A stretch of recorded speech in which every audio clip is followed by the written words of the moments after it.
Study IQ IAS, आपका selection हमारा mission. Hello everyone. India's Goldilocks situation in economy. क्या होती है एक Goldilocks situation? What is the Goldilocks moment? क्या ये अच्छी चीज़ है, क्या ये ख़राब चीज़ है? इस बात के ऊपर आज हम लोग डिस्कस करने वाले हैं। लमसम अगर बात की जाए तो Goldilocks का मतलब होता है वो मोमेंट या वो टाइम जब आपकी इकोनॉमी स्टेबल है, वहाँ इन्फ्लेशन कम है, जो अनएम्प्लॉयमेंट स्टेटस ठीक ठाक है और इकोनॉमी ग्रोथ की तरफ जा रही है। क्या ये तीनों सिचुएशन इंडिया में ठीक है?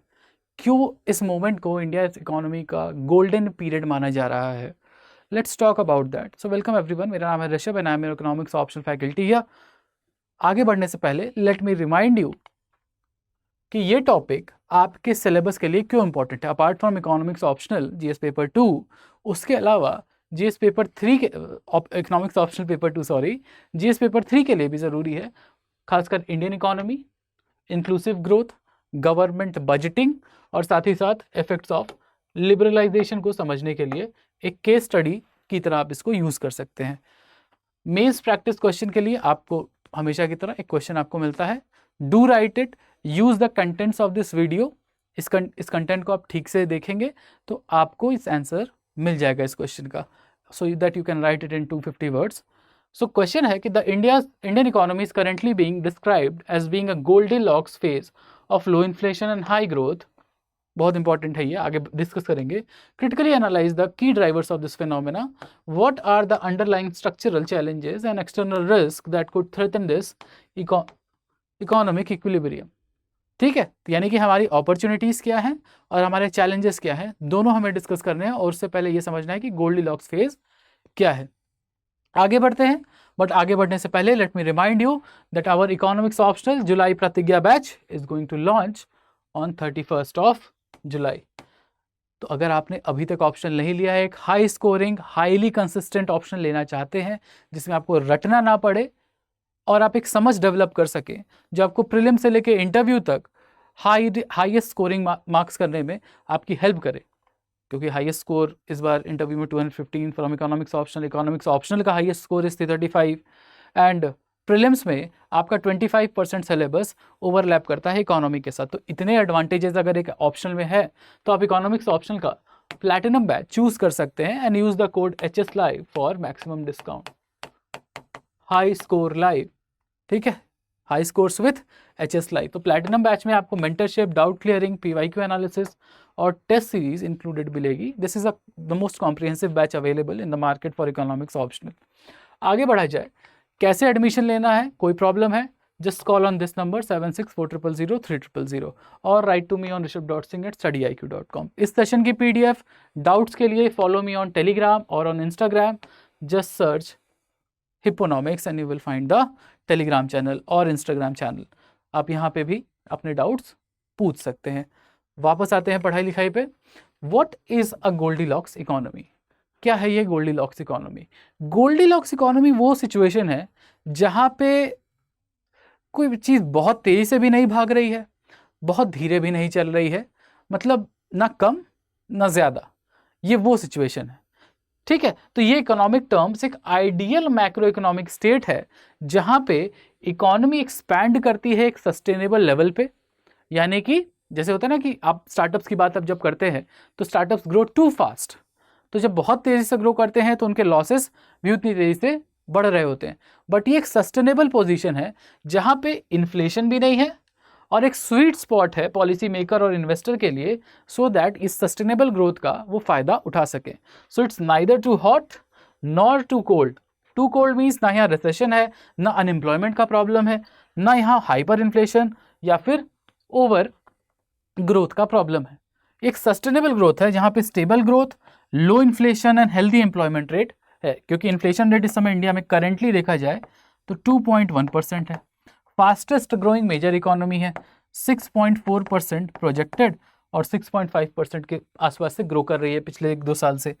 हेल्दी एम्प्लॉयमेंट लेवल इसलिए है क्योंकि एक स्टैगनेंट परसेंटेज नंबर देखा जा रहा है एम्प्लॉयमेंट रेट्स में, जो 5.2 से 5.6% के आसपास है। एक स्टेबल इकोनॉमी का बेंचमार्क, एक गोल्डीलॉक्स इकोनॉमी का बेंचमार्क सेट होता है यहाँ पे। और इसीलिए इंडियन इकोनॉमी एक ऐसा इंडिकेशन दे रही है globally that come to India, invest in India, आपको इन्वेस्टर्स को अपने रिटर्न्स इन द फ्यूचर ज़्यादा बेहतर मिलेंगे। ठीक, तो क्या है numbers, let's talk about that. So GDP growth is around 6.5% and it has been stable. India has been the fastest growing major economy of the world. उसके साथ साथ हेडलाइन इन्फ्लेशन, यानी आरबीआई का टारगेट क्या होता है 2% से 6% तक, तो हेडलाइन इन्फ्लेशन भी आपका आरबीआई के टारगेट से नीचे आ चुका है, 2.1% है। कोर इन्फ्लेशन की बात करें, कोर इन्फ्लेशन क्या होता है, headline inflation minus food and minus fuel cost. तो फूड इन्फ्लेशन जो है इस समय नेगेटिव में है, फूड इन्फ्लेशन इस समय नेगेटिव में है, इसीलिए हम देख रहे हैं कि हमारा हेडलाइन इन्फ्लेशन कम है, यानी सब्जी फलों के दाम गिर रहे हैं as per the government estimate. Core inflation एक स्टिकी पॉइंट पे है। स्टिकी पॉइंट का मतलब अगर हम फूड फ्यूल को हटा देते हैं तो कोर इन्फ्लेशन हमारा लगभग 4.4% है। और ये स्टिकी सिचुएशन इसलिए है क्योंकि अगर ये कोर इन्फ्लेशन मेंटेन रहता है तो हो सकता है आगे आने वाले टाइम में क्योंकि हम फ्यूल इंपोर्ट कर रहे हैं, अगर बाहर कोई प्रॉब्लम आती है, जियोपॉलिटिकल इश्यूज आते हैं और इंपोर्ट करना महंगा पड़ता है, क्योंकि अभी तो फ्यूल सस्ता है हमारे लिए, रशिया से 40% फ्यूल आ रहा है, तो बट अगर फ्यूल का दाम बढ़ता है या फूड का दाम बढ़ता है और क्योंकि कोर इन्फ्लेशन ज़्यादा है तो ये हेडलाइन इन्फ्लेशन बढ़ सकता है। ये हमें कॉशन लेना पड़ेगा। Because of headline inflation well below the RBI optimum target, तो आरबीआई अब ग्रोथ को बढ़ाने के लिए रेपो रेट्स में लगातार कट कर रही है। Currently RBI repo rate is 5.5 and policy क्या है, अकोमोडेटिव। अकोमोडेटिव पॉलिसी का क्या मतलब होता है, that in the future either we will stick to 5.5 और we will cut the repo rate. तो जितना रेपो रेट कम होता है उतना मनी सप्लाई बढ़ती है। ठीक है, क्यों ये होता है, अगर आपको मालूम है तो कमेंट सेक्शन में ज़रूर बताओ, इससे पता चलेगा कि आपकी तैयारी कहाँ स्टैंड करती है। इसके अलावा सीआरआर में भी कट किया है आरबीआई ने 100 बेसिस पॉइंट का, यानी कि और मनी अवेलेबल है, money supply is available in the market to give more credits. इसके अलावा फिस्कल डेफिसिट को अगर देखा जाए तो लगातार ये अपने कंसोलिडेशन पाथ पे है, यानी कि अगर हम लास्ट फाइनेंशियल ईयर की बात करें FY25 की तो ये 4.8% था और FY26 की बात करें तो ये 4.4% हो जाएगा। यानी कि जो हमारा टारगेट था फाइनेंशियल ईयर 26 में 4.5% से कम रखने का अपना फिस्कल डेफिसिट, उस टारगेट को हम प्राप्त करते हुए दिख रहे हैं। यानी कि हमारे जितने भी मैक्रो इकोनॉमिक नंबर्स हैं वो पूरी तरह से स्टेबल हैं और एक highly resilient macro economic stability और एक बढ़िया इकोनॉमी का इंडिकेशन दे रहे हैं, दैट इज वेल मैनेज्ड। अब इस सिचुएशन का हम यूज कर सकते हैं इंडिया के इकोनॉमिक ग्रोथ को पावर करने के लिए। कैसे, because there is a robust domestic demand in India. याद हो C+I+G+NX, ये जो हमारा जीडीपी को कैलकुलेट करने का फॉर्मूला है, इसमें ये जो C है this is the private consumption, इसका वेटेज 62% है। अब 62% वेटेज अगर प्राइवेट कंजम्पशन यानी डोमेस्टिक डिमांड का है, और ये domestic demand specially led by rural demand ये लगातार बढ़ते जा रही है, because rural wages are growing at a better rate than urban wages, तो रूरल स्पेंडिंग बढ़ रही है जिसकी वजह से कंजम्पशन डिमांड बढ़ रहा है, यानी हमारी डोमेस्टिक मार्केट बेहतर चल रही है। और साथ ही साथ there is proactive policy making from the government. Why, क्योंकि गवर्नमेंट कैपेक्स में पुश कर रही है, कैपिटल एक्सपेंडिचर कर रही है इंफ्रास्ट्रक्चर डेवलपमेंट के लिए। पिछले कोविड के बाद से पिछले 4 साल में लगातार 10 लाख करोड़ से ज़्यादा सरकार ने खर्च किए हैं इंफ्रा डेवलपमेंट के लिए, यानी पुश दिया जा रहा है लॉन्ग टर्म एसेट क्रिएशन के लिए। इसके साथ साथ आरबीआई ने भी अपना रेपो रेट कट किया है टू सस्टेन दिस डेवलपमेंट, क्योंकि अभी तक सरकार का इन्वेस्टमेंट या सरकार की स्पेंडिंग बढ़ी है बट प्राइवेट इन्वेस्टमेंट उतनी तेज़ी से ग्रो नहीं किया है। इसकी सबसे बड़ी वजह है कि रेट्स यानी इंटरेस्ट रेट्स जिस पे लोन मिलते हैं वो ज़्यादा थे। तो रेपो रेट अगर कम होता है तो बैंक के जो लोन इंटरेस्ट रेट हैं वो भी कम होते हैं। इंटरेस्ट रेट कम होते हैं तो मार्केट में प्राइवेट इन्वेस्टमेंट बढ़ता है। ठीक है, तो this will support the growth engine of India led by consumption demand as well as private investment. आगे देखा जाए there is an inflation puzzle. Inflation puzzle क्यों है, बिकॉज हेडलाइन इन्फ्लेशन तो लो है, ठीक है 2.1%, बट हमारा जो कोर इन्फ्लेशन है जिसमें फूड और फ्यूल का प्राइसेस नहीं होता है, वो लगातार 4% के ऊपर रहा है, 4.4% के आसपास है। ठीक है, अप्रॉक्सीमेटली आप ले लें अगर एवरेज, तो 4.5% का हमारा कोर इन्फ्लेशन है। अब कोर इन्फ्लेशन में ना फूड है ना फ्यूल है, और फूड का इन्फ्लेशन क्योंकि नेगेटिव में रहा है, इसीलिए अगर आपको हेडलाइन इन्फ्लेशन कैलकुलेट करना है, it's equal to core inflation plus आपका food prices, food inflation plus fuel inflation.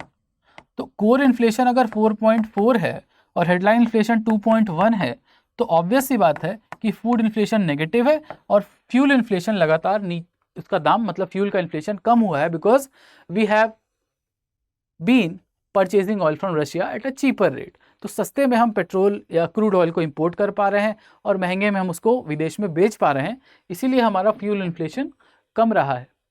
ठीक, और फूड प्राइसेस भी गिरे हैं as per the government estimate, इसीलिए हमारा हेडलाइन इन्फ्लेशन कम है। बट हाँ, अगर फूड, क्योंकि फूड प्राइसेस बहुत वोलेटाइल होते हैं, मान लो कहीं बाढ़ आ गई, सूखा पड़ गया, तो तुरंत फूड प्राइसेस तेजी से ऊपर भागते हैं, और जब फूड प्राइसेस ऊपर भागेगा तो आपका हेडलाइन इन्फ्लेशन आगे बढ़ने का खतरा रहेगा, बिकॉज कोर इन्फ्लेशन अब भी 4% के ऊपर है, and it's a reason to worry. Core inflation मतलब फूड फ्यूल हटा दिया जाए तो बाकी सारे जितने कमोडिटीज़ हैं, चाहे वो हाउसिंग कॉस्ट हो, चाहे वो आपका मैन्युफैक्चरिंग कॉस्ट हो, वो सब कुछ बहुत महंगा है, महंगाई अब भी ठीक ठाक है। तो इसको समझने की ज़रूरत है, ये एक कॉजन की तरह लेना चाहिए सरकार को इसकी ओर। अगर हम आगे बढ़े, एक जॉब्स पैराडॉक्स भी दिखाई देता है इंडिया में। देखो, स्टेबल नंबर्स तो हैं, स्टेबल नंबर्स मीन्स लगभग 5.3 से जो 5.6% का नंबर है अनएम्प्लॉयमेंट रेट है month on month, this is unemployment rate. But ये अनएम्प्लॉयमेंट रेट घट भी रहा है या बढ़ भी, थोड़ा ही सब घट बढ़ रहा है, इसका सबसे बड़ा रीजन है कि आपका लेबर फोर्स पार्टिसिपेशन रेट आपका कम हो रहा है। इसका क्या मतलब है? इसका मतलब है लेबर फोर्स पार्टिसिपेशन रेट का मतलब होता है the people who are working और who are willing to work, यानी जो काम कर रहे हैं या जो काम खोज रहे हैं, दोनों। अगर ये LFPR कम हो रहा है, इसका मतलब है the people who are looking for jobs is decreasing. तो अगर LFPR कम हो रहा है, और उसके बाद भी आपका अनएम्प्लॉयमेंट रेट बहुत तेजी से नहीं गिर रहा, इसका मतलब है कि new jobs are not being created enough. जैसे समझ के देखो, अगर पहले LFPR 100 था और अब 80 हो गया, ठीक, पहले 100 था अब 80 हो गया, तो 100 था तो 20 लोगों को नौकरी नहीं मिल रही थी, ऐसा था। मान लो कि 20% हमारा, जैसे मान लो 5.6 है, लेट्स टेक इट कि 6% हमारा अनएम्प्लॉयमेंट रेट है, वैसे ले लेते हैं। तो 6 लोग ऐसे थे जो नौकरी खोज रहे थे और उनको नहीं मिल रही थी, यही होता है अनएम्प्लॉयमेंट रेट। जो नौकरी खोज रहे नहीं मिल रही तो अनएम्प्लॉयमेंट रेट होता है वो। जब 80 लोग हो गए, ठीक है, जब 80 लोग हो गए तब भी 6% लोग खोज रहे हैं, ठीक है, तब भी ऐसे 6% लोग हैं जो नौकरी खोज रहे हैं और उनको नौकरी नहीं मिल रही है। स्टेबिलिटी, परसेंटेज स्टेबिलिटी का मतलब यही है। But 20 people less are now part of the labour force. तो लेबर फोर्स के पार्ट कम हुए हैं और जिन लोगों को नौकरी नहीं मिल रही है उसके बावजूद वो स्टेबल है। इसका ये मतलब है कि जो लोग हैं अब धीरे धीरे जॉब मार्केट से अपने आप को बाहर कर रहे हैं। बाहर इसलिए कर रहे हैं because they have been looking for jobs for a lot of time. अब उनको सिंस जॉब नहीं मिली है इसलिए वो जॉब खोजना ही छोड़ रहे हैं। तो रियल स्ट्रक्चरल चैलेंज ये है कि आपको हाई क्वालिटी प्रोडक्टिव और फॉर्मल एम्प्लॉयमेंट बनाने की ज़रूरत है। हाई क्वालिटी क्यों? बिकॉज हर साल आप सोचिए कि इंजीनियर्स ही 15 लाख निकलते हैं, तो उनके लेवल की जॉब्स जो हाई क्वालिटी जॉब्स हो और एक सस्टेन्ड फॉर्मल एम्प्लॉयमेंट, यानी जिनके पास एक जॉब सिक्योरिटी के साथ साथ सोशल सिक्योरिटी नेट भी हो, यानी अगर आपको पेपर मिल रहा है अपने जॉब का तब होती है वो फॉर्मल जॉब। 85% के आसपास इंडिया में आज भी अनऑर्गेनाइज सेक्टर की जॉब है। अनऑर्गेनाइज मतलब कोई सोशल सिक्योरिटी नहीं, कोई टेन्योर सिक्योरिटी नहीं। तो आपको फॉर्मल जॉब और साथ ही साथ क्वालिटी प्रोडक्टिव जॉब बनाने की ज़रूरत है। तो अब स्टेबल अनएम्प्लॉयमेंट रेट 5.6% सिर्फ ऊपर से है, but the lack of job availability and lack of quality job availability is a real problem.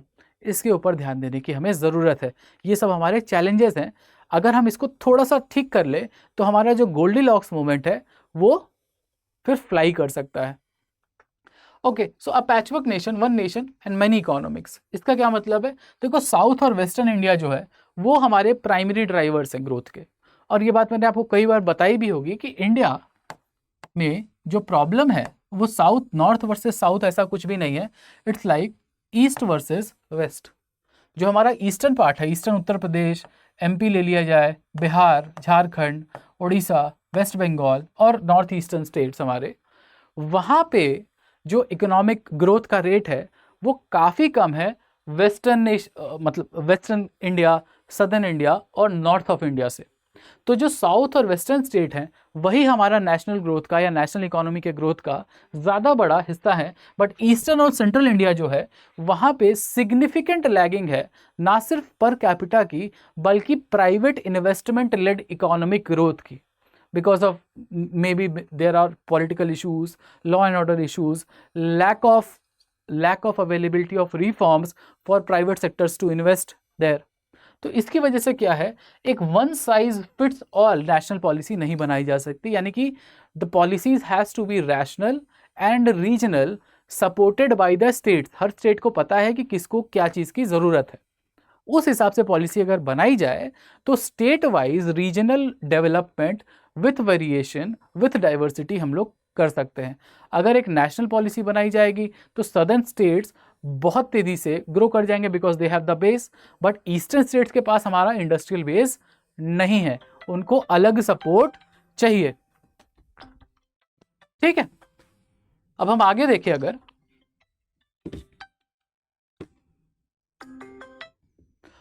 आगे देखें तो this is the storm clouds, global risk on the horizon. ठीक है, क्या है ग्लोबल रिस्क? ग्लोबल रिस्क ये है कि कमोडिटी प्राइस शॉक लग सकता है because we are importing 85% of the crude oil, और अमेरिका का कहना है कि अगर चाइना और इंडिया ने रशिया से ऑयल लेना खत्म नहीं किया तो हम उनके ऊपर 100% टैरिफ लगाएंगे। तो there can be a price conflict. उसके अलावा जियोपॉलिटिकल कॉन्फ्लिक्ट्स हो सकते हैं, क्योंकि वेस्ट, हमारे जो मिडिल ईस्ट है यानी वेस्ट ऑफ एशिया, वहाँ पे लगातार कॉन्फ्लिक्ट्स चल रहे हैं, चाहे वो ईरान हो, इजराइल हो, पैलेस्टीन हो या फिर बाकी रीजन हो। इसकी वजह से इंडिया का जो ऑयल सप्लाई है वो कट हो सकता है, ग्लोबल सप्लाई कट हो सकता है, और ग्लोबल एक इकोनॉमिक रिसेशन आ सकता है because of shooting of oil prices. इसके अलावा ग्लोबल फाइनेंशियल कंडीशंस अगर देखी जाए, a tighter for longer policy by the US Fed can trigger capital outflows. मतलब अगर यूएस फेड्स अपना इंटरेस्ट रेट्स बढ़ाते हैं तो जो इन्वेस्टमेंट इंडिया आ सकता था, इन्वेस्टर क्या चाहेंगे कि अपना पैसा लेके हम किसी सेफ कंट्री चले जाएं, ज़्यादा सेफ कंट्री, बिकॉज यूएस की इकोनॉमी इंडिया से ज़्यादा बड़ी है, ज़्यादा स्टेबल है, ज़्यादा सेफ मानी जाती है। अगर आप मूडीज़ की रैंकिंग भी देखेंगे, रेटिंग, क्रेडिट रेटिंग भी देखेंगे तो भी, तो क्या करेंगे जो इन्वेस्टर्स हैं यहाँ ना आके, इंडिया ना आके कैपिटल फ्लाइट लेके कहाँ चले जाएंगे? यूएस। तो ये सब इंटरनेशनल ग्लोबल प्रॉब्लम्स हैं जो इंडिया को डील करनी पड़ेंगी। इसको डील करने का सबसे आसान तरीका है कि आप ईज ऑफ डूइंग बिजनेस पे काम करें, इंस्टीट्यूशनल डेवलपमेंट पे काम करें, और साथ ही साथ एक रेड कारपेट बिछाए फॉरेन इन्वेस्टर्स के लिए। ठीक है, so what are the cracks, our structural challenges क्या क्या हैं? There is an employment conundrum, यानी हमें नई हाई क्वालिटी जॉब्स बनाने की जरूरत है, because every year around 1 crore 1.5 crore new people are into the job market, जो कि पढ़े लिखे हैं, बैचलर डिग्री है जिनके पास। Incomplete structural transformation is there. याद हो कि हम पहले एग्रीकल्चर को डेवलप किए और 1990s के बाद सर्विसेज को डेवलप किए, उसकी वजह से एक आया मिसिंग मिडिल, यानी we don't have the manufacturing to support and absorb the excess labour of agriculture. जो एक्स्ट्रा लोग काम कर रहे हैं एग्रीकल्चर में, वो एब्जॉर्ब करने की क्षमता हमारे पास नहीं है। और इसके साथ साथ इनइक्वालिटीज़, यानी वेल्थ में इनइक्वालिटी, इनकम में इनइक्वालिटी लगातार बढ़ी है इंडिया में। और कई सारी ऐसी रिपोर्ट्स हैं जो ये भी बोलती हैं, कई सारी रिपोर्ट्स ये भी बोलती हैं कि इंडिया में जो वेल्थ इनइक्वालिटी है, टॉप 1% के पास इंडिया का 40% वेल्थ है, 40%, और बॉटम 50% के पास मात्र 13%। तो ये जो इनइक्वालिटी बढ़ी है, यानी कि रीडिस्ट्रीब्यूशन ऑफ रिसोर्सेज जो खराब रहा है, उसकी वजह से भी हमें सचेत रहने की ज़रूरत है। तो करें क्या? What should be our path forward? और path forward is very simple. हमको सबसे पहले स्टेबिलिटी को मेंटेन करना है, जो हम फिजिकल डेफिसिट का टारगेट है, इन्फ्लेशन का टारगेट है, इसको मेंटेन करके चलना है ताकि हमारी फिजिकल और मॉनेटरी पॉलिसी एक साथ वर्क कर सके। उसके अलावा हमें अपने रिफॉर्म्स को स्ट्रक्चरली और स्ट्रॉन्ग करना होगा और ज़्यादा इंक्लूसिव करना होगा so that agriculture labour can be absorb by manufacturing, यानी जो हमारा मेक इन इंडिया और PLI स्कीम है उसके ऊपर थोड़ा और ज़्यादा काम करने की और रिफॉर्म्स को पुश करने की ज़रूरत है। हमें रिस्क को मिटिगेट करना है। रिस्क मिटिगेशन मतलब जो हम अपने एनर्जी सिक्योरिटी के लिए अभी बहुत ज़्यादा डिपेंडेंट होंगे रशिया के ऊपर, हमें उसको डाइवर्सिफाई करने की ज़रूरत है, that in case there are more sanctions on Russia तो हमारी एनर्जी सिक्योरिटी या हमारे ऑयल फ्यूल इंपोर्ट्स के ऊपर दिक्कत ना आए, नहीं तो इन्फ्लेशन बहुत तगड़ा आ जाएगा।